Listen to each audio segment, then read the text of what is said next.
C ജോർജിന്റെയും Sean ജോർജിന്റെയും പരാമർശങ്ങളിൽ അതൃപ്തി പരസ്യമാക്കി കത്തോലിക്ക സഭാ നേതൃത്വം. ഭീഷണി വിലപ്പോകില്ല എന്ന് പാലാ ബിഷപ്പ് മാർ ജോസഫ് കല്ലറങ്ങാട്ട് പറഞ്ഞു. സി ജോർജിന്റെയും ഷോൺ ജോർജിന്റെയും ഭാഷ സംസ്കാരത്തിന് യോജിച്ചതല്ലെന്ന് സിറോ മലബാർ സഭ മുൻ വക്താവ് ഫാദർ പോൾ തേലക്കാട്ട് പ്രതികരിച്ചു. വിവാദങ്ങൾക്കിടെ ഷോൺ ജോർജ് സിറോ മലബാർ സഭ അധ്യക്ഷൻ റാഫേൽ തട്ടിലുമായി കൂടിക്കാഴ്ച നടത്തി. അതേസമയം ബിഷപ്പുമാർക്ക് വൈകിയാണെങ്കിലും തിരിച്ചറിവുണ്ടായത് നല്ലതെന്ന് CPI മുഖപത്രം ജനയുഗം വിമർശിച്ചു.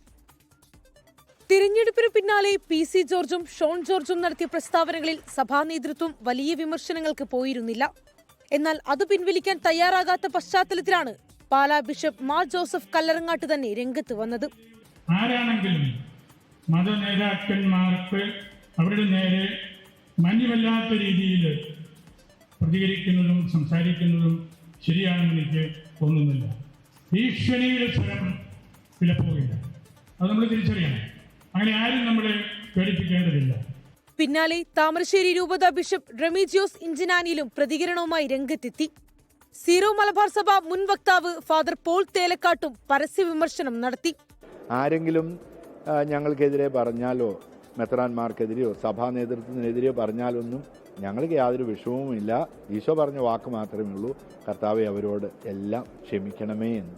ഷോൺ ജോർജ് ആയാലും സി ജോർജ് ആയാലും അങ്ങനെയുള്ള ഭാഷ പറയുന്നതിൽ ഒട്ടും വൈമുഖ്യമില്ലാത്തവരാണ്. സംസ്കാരത്തിന് യോജിച്ച ഭാഷയല്ല പറയുന്നത്. അതും പക്വമായി രാഷ്ട്രീയത്തിൽ ഇടപെട്ട് സംസാരിക്കാൻ അവർ ശ്രദ്ധിക്കണമെന്നാണ് ഞാൻ പറയുന്നതിൻ്റെ അർത്ഥം. സഭാ നേതൃത്വം പ്രതികരിച്ചു തുടങ്ങിയതോടെ പ്രശ്നം പരിഹരിക്കാൻ ഷോൺ ജോർജ് നീക്കം ആരംഭിച്ചു. സീറോ മലബാർ സഭ ആസ്ഥാനത്തെത്തി അധ്യക്ഷൻ റാഫേൽ തട്ടിലുമായി കൂടിക്കാഴ്ച നടത്തി.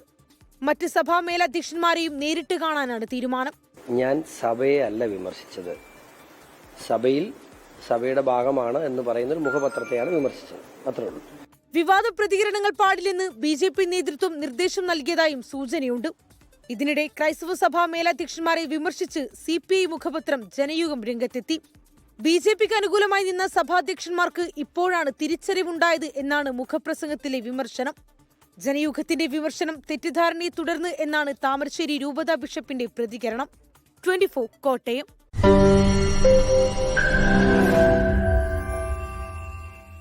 ലോകത്തെവിടെയായാലും ഏത് സമയത്തും 24 വാർത്തകളും ഓഗ്മെന്റഡ് റിയാലിറ്റി പാക്കേജുകളും എക്സ്പ്ലെയിനറുകളും വിശദമായി കാണാൻ ഞങ്ങളുടെ YouTube ചാനൽ നിങ്ങൾക്ക് സബ്സ്ക്രൈബ് ചെയ്യാം.